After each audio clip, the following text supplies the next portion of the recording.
What's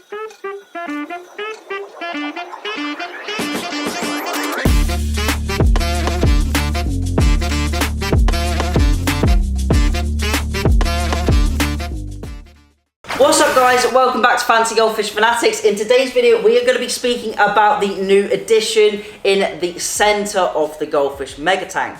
Now as you can see from the title and thumbnail, we now have another lily in the Goldfish Mega Tank. And believe it or not, this is actually the original lily that was in the aquarium. Now for those of you who follow me on Instagram, you may see I've had hundreds of comments on multiple posts as to why I have absolutely nothing in the Goldfish Mega Tank. So many people saying this is animal abuse, so many people telling me that these goldfish need plants in the tank, they need ornaments, they need driftwood, they need rocks, they need enrichment, etc, etc. Now I've actually made a video all over covering this topic or over this subject, so if you want to check that out, I'll put a little link up to that in the top of the video. So I'm not going to focus too much on that in this video because I've already spoken about that. But today we are going to be talking about the lily and why it is back in the Goldfish Mega Tank. Now this lily originally was in the Goldfish Mega Tank, I would say probably about 12 months ago, maybe 10 months ago. What happened was the lily was in the aquarium for a couple of months. It grew quite well, it grew very quickly, but the goldfish took a liking to it and completely destroyed it. I had to move the lily out of the tank before it completely perished and died, so I moved it out into the Japanese top view Ranchu pond, where it flourished and grew really well over the summer period. And the Ranchu were very small, they were only between 3 to 5 inches maximum, and they did no damage to it whatsoever. However, as you may have known in a video, a couple of videos ago, I actually got rid of the top view Ranchu pond, so it's no longer in the garden, as I wanted a little bit more space in the outdoor area, especially for summer. So I decided to get rid of the Japanese top view Ranchu pond, but I was left stuck with this lily, so I either had to just get rid of the lily, throw it away, or just kill it and let it rot. And I thought, I've had all of these comments on Instagram over the past month, I would say, saying why is there no plants in the Goldfish Mega Tank, and I thought it would make a really interesting video putting the lily back into the Goldfish Mega Tank and trying some plants one more time. Now I really want this lily to survive. I really, with all my heart, I want this lily to survive because it will provide pads all over the surface. It will provide really good enrichment for the fish. They can swim through it, they can breed on it, they can nibble on it if they have to, and it's going to provide a really nice aesthetic to the tank, something I personally haven't seen done before. However, on the flip side, if the goldfish do destroy this again, it really enforces and proves my point that you cannot keep plants with jumbo fancy goldfish, not with general size fancy goldfish, not with small fancy goldfish, but with jumbo fancy goldfish that are up to around 10 inches, maybe even a little bit bigger.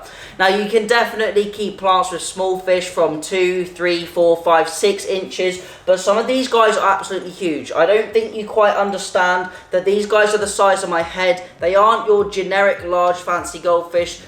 They're absolutely huge beasts, and they will just destroy whatever they want. They will rummage through the lily, they will absolutely destroy it. So on one side, I really want the lily to survive because I think it's going to look absolutely awesome. But on the flip side, if the fish do destroy it, it really enforces that point to show that unfortunately I can't keep any plants with these fish. Now other plants you can consider are Java fern and Anubias. Java fern, I would say, is weaker than a pond lily. Pond lilies are very hardy. They have to survive the UK summers and winters and be in lakes, ponds, etc. So they have to be really strong. But if these guys can completely rip them apart and rip them to shreds, create loads of mess, then I don't think a Java fern is going to survive. The only other one plant I think may survive is Anubias, but this really needs to be tied onto some rocks or wood, and I'm not that comfortable putting those into a tank with these guys because they definitely will injure or hurt themselves on it. I've seen so many horror stories, and I do not want to risk my prized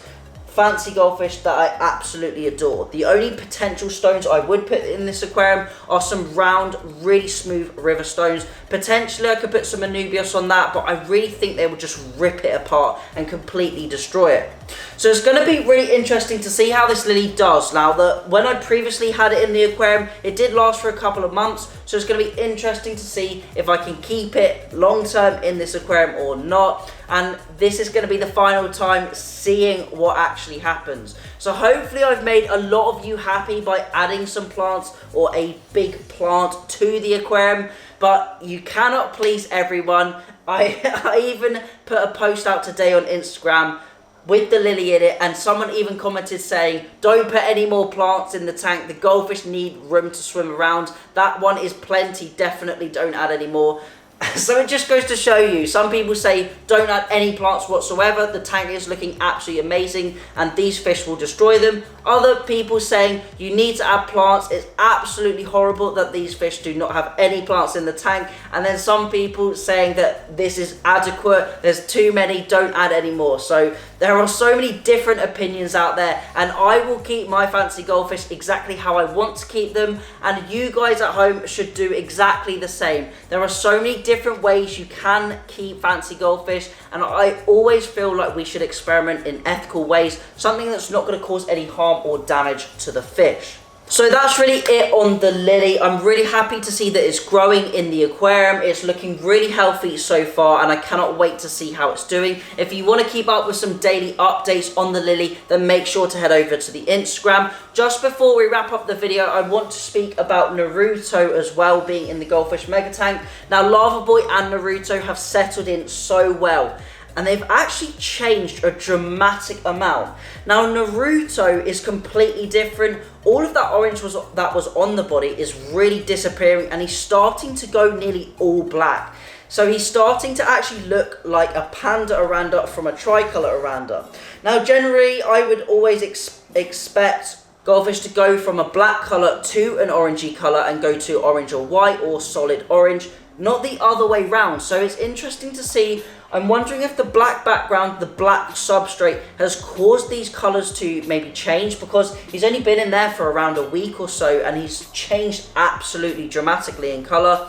Whereas when we had him in the super simple budget aquarium, it had no sort of green carpet, it was a completely barren tank, completely empty, and you could see through it on all four sides, so there was no black background, etc. So I'm really starting to wonder if this black background and black substrate is having an impact on his colours, or potentially the environment is a lot bigger and he's a lot more happy potentially, and that is actually why the colours are changing. So it's going to be interesting to see what colour he goes and how he maybe changes in colour over the next few months. But I would say in the next 3 to 4 weeks, he might go completely black with a little bit of white accents on him as well. So it's going to be interesting to follow the colour change, and I thought that was really, really cool to see. Lava Boy's colours has definitely deepened, and I definitely think that is due to the habitat and that dark substrate setting off against his colours. But that's it for today's video. Hopefully you enjoyed it. Let me know down below what you think is going to happen to the lily. Let me know how long you think it's going to last. Let me know if you think it was a good idea or a bad idea. I really, really do hope that the lily survives, because it's going to provide an absolutely awesome aquarium to look at. But if it doesn't, at least it shows that I've tried once again to add some kind of hardy plant to the aquarium. But that's it for today's video. Thank you all for watching. Remember to keep those water changes up, and happy fish keeping.